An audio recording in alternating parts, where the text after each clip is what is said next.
పదే పదే మూత్రానికి వెళ్లాల్సి రావడం అంటే అంతకు మించిన అసౌకర్యం మరొకటి ఉండదు.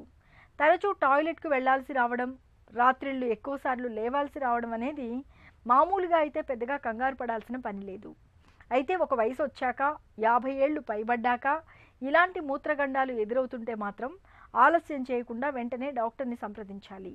ఎందుకంటే పదే పదే మూత్రానికి వెళ్లాల్సి రావడం వెనుక ఒక్కోసారి ప్రోస్టేట్ గ్రంథిలో క్యాన్సర్ కూడా ఒక కారణంగా ఉండొచ్చు.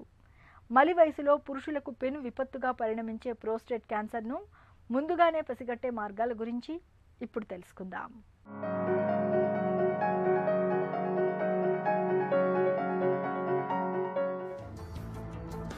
ప్రోస్టేట్ క్యాన్సర్ జీవితపు ఆఖరి మజిలీలో పురుషుల పాలిట ప్రాణాంతకంగా పరిణమిస్తూ ఉంటుంది. అయితే కొన్ని అనుమానిత లక్షణాలను గమనించటం ద్వారా ప్రోస్టేట్ క్యాన్సర్ను ముందుగానే పసిగట్టడం పెద్ద కష్టమేమీ కాదు.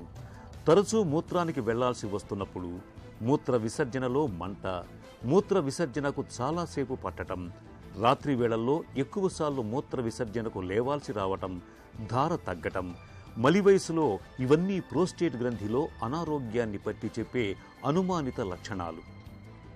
ఇలాంటప్పుడు తరచూ ప్రోస్టేట్ స్పెసిఫిక్ యాంటీజెన్ అనే పరీక్షను తరచూ చేయించుకుంటూ ఉండాలి.